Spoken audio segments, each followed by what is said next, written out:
El sistema de tribunales penales de Virginia. A continuación se describen los pasos básicos por los que pasa una persona acusada de un delito en el sistema de tribunales de justicia penal de Virginia desde el arresto inicial del delincuente hasta su sentencia. Este video es una breve descripción y no constituye un consejo legal. Le recomendamos que cualquier pregunta que tenga sobre su caso en el tribunal penal o el caso de alguien para quien está buscando información, se dirija a su abogado designado por el tribunal o a un abogado por cuyos servicios esté pagando. Ahora, repasemos cada paso del proceso. El delito. Para que alguien ingrese por primera vez al sistema de tribunales penales de Virginia, primero debe ser acusado de un delito. No es necesario que el individuo haya cometido un delito, la agencia policial que lo arresta simplemente debe tener una sospecha razonable de que la persona arrestada era el delincuente. El arresto. Un arresto es el acto de aprehender y poner bajo custodia a una persona, es decir, capturarla y detenerla en una cárcel de la ciudad o del condado hasta que se pueda recopilar más información sobre el delito y se puedan tomar decisiones sobre los próximos pasos en el proceso legal.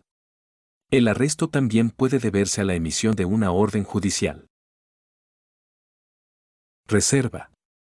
El arrestado es llevado a una comisaría y fichado. El reserva incluye que le tomen una fotografía y sus huellas dactilares, además de que le hagan muchas preguntas sobre lo que sucedió que condujo al arresto, su historial personal y su estado de ánimo.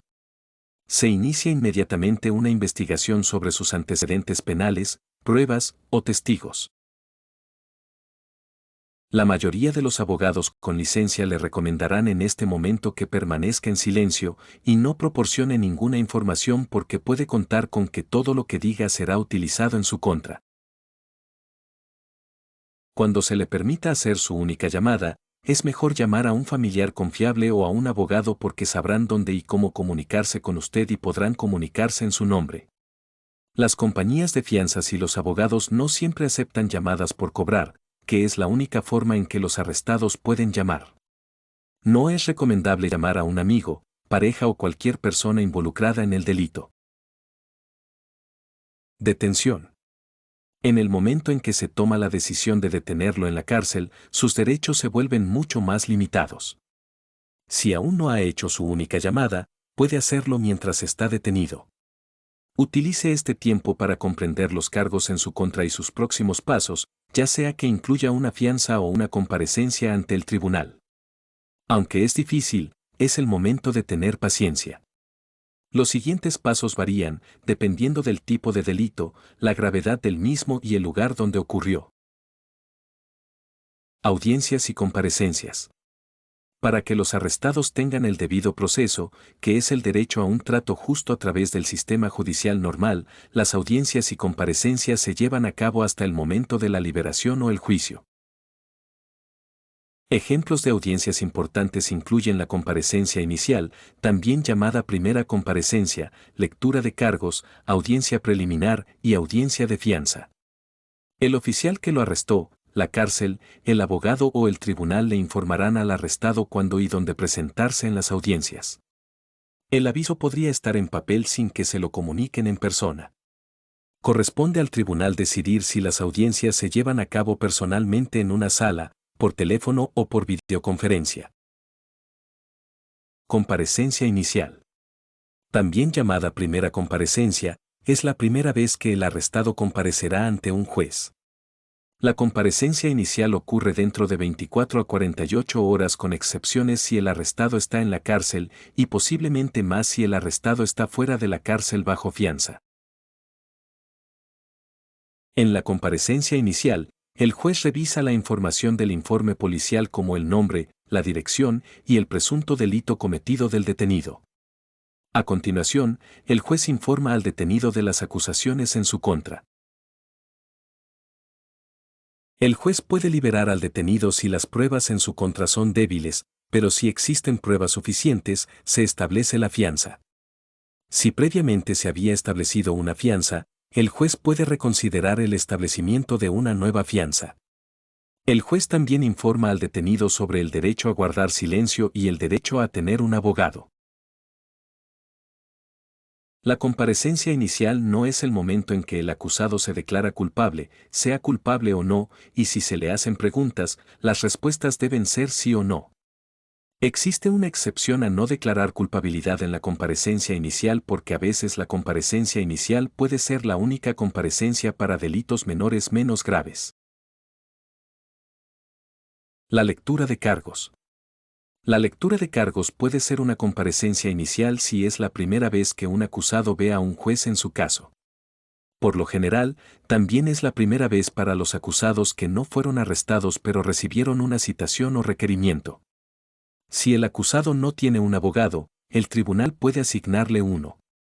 Si aún no se ha establecido la fianza, se aborda en la audiencia del Tribunal de Lectura de Cargos, y si se solicita, el juez puede revisar la fianza y cambiarla o mantenerla igual. Algunos lectura de cargos son similares a una primera comparecencia cuando se presentan la fianza, los derechos y los alegatos. Un juez preguntará al acusado si comprende los cargos penales en su contra. Este no es el momento de discutir ni decir nada. Sí o no debe ser la única respuesta. Algunos lectura de cargos son más formales debido a cargos formales presentados por el fiscal o el gran jurado. Se puede pedir al demandado que se declare culpable. En algunos lectura de cargos más formal, el acusado recibe una copia de los cargos penales formales presentados ante el tribunal. Después de que el juez informe al acusado de sus derechos, el acusado o su abogado se declararán culpables de los cargos. Hay 3 opciones de declaración de culpabilidad. El acusado puede decir que es culpable, no culpable o no impugnado, lo que significa que no impugna los cargos pero no admite su culpabilidad. Audiencia preliminar. La audiencia preliminar solo se lleva a cabo si el acusado dijo que no era culpable durante la lectura de cargos o la audiencia judicial inicial y, por lo general, dentro de los 30 días. Piense en ello como un proceso de selección para reunir pruebas, informes de testigos e informes de incidentes para determinar si el caso debe ir a juicio. En algunos casos, el juez puede decidir que el acusado no es culpable y desestimar los cargos, lo que significa que se le devolverá el dinero de la fianza excepto los gastos judiciales y el acusado puede volver a casa. El acusado puede rechazar la audiencia preliminar e ir a la cárcel y esperar el juicio. Algunas audiencias preliminares se llevan a cabo por videoconferencia. Procedimientos previos al juicio. Los procedimientos previos al juicio comienzan después de la lectura de cargos e incluyen comunicación de ida y vuelta entre los abogados y el tribunal en preparación para el juicio. Los procedimientos pueden incluir solicitudes de descubrimiento de pruebas, mociones previas al juicio, o una conferencia previa al juicio. Descubrimiento es el proceso en el que ambas partes, la acusación y la defensa, recopilan información, entrevistan a testigos, solicitan registros, videos y analizan pruebas. Ambas partes deben compartir la información que han recopilado. Esta información no incluye conversaciones entre el arrestado y su abogado.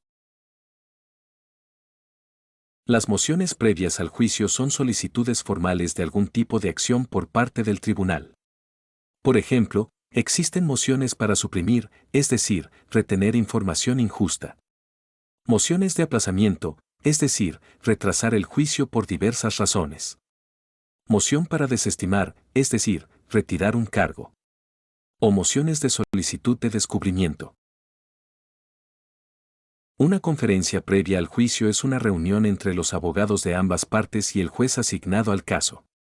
Los temas discutidos en las conferencias incluyen el material de descubrimiento disponible, qué pruebas o testigos pueden testificar en el juicio, fechas del juicio o circunstancias inusuales que podrían necesitar ser abordadas.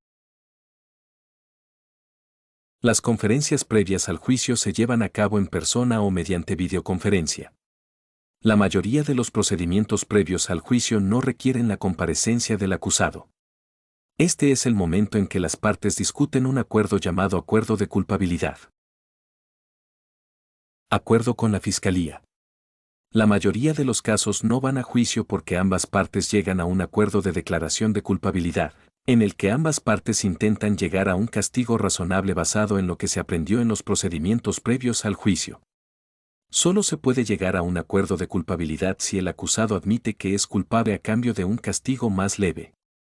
La razón por la que deben admitir su culpabilidad es porque no sería justo castigar a alguien que afirma que no es culpable. Si no se llega a un acuerdo de culpabilidad, el caso se lleva a juicio. Juicio. El juicio es donde ambas partes en un tribunal comparten su información frente a un juez o un jurado. Hay un orden establecido y reglas sobre cómo se presenta la información y el juez se asegura de que se sigan las reglas. En un juicio penal, el fiscal presenta pruebas y testimonios de testigos para intentar demostrar más allá de toda duda razonable que el acusado cometió el delito. El abogado del acusado presenta pruebas y testigos para demostrar que el acusado no cometió el delito. Después de escuchar todas las pruebas, el juez o el jurado decide el veredicto si la persona es culpable o inocente. Si se selecciona un jurado, se denomina juicio conjurado. Si un tribunal tiene solo un juez que escucha a ambas partes, se llama juicio de bancas. Si el acusado es declarado inocente, es absuelto porque no había pruebas suficientes en su contra y pronto sale de la cárcel o bajo fianza. Si se les declara culpables, el siguiente paso es la sentencia. Sentencia. La sentencia es el castigo que el juez decide que debe recibir la persona. Los jueces utilizan pautas de sentencia escritas por Virginia para sugerir un castigo justo por el delito. Las sentencias pueden incluir una combinación de pena de cárcel o prisión, libertad condicional, multas, restitución, daños y otras condiciones. También se puede exigir libertad condicional después de cumplir la pena de cárcel o prisión o en lugar del encarcelamiento. Permite que el acusado regrese a la comunidad bajo reglas o condiciones específicas, tales como restricción de quién o dónde puede visitar el acusado, posible monitoreo con pulsera en el tobillo, reportarse a un centro de tratamiento o a un oficial de libertad condicional. Si una sentencia se considera severa, el abogado del acusado puede solicitar una apelación. Es importante que haga preguntas a su abogado y comprenda los pasos a lo largo del proceso judicial.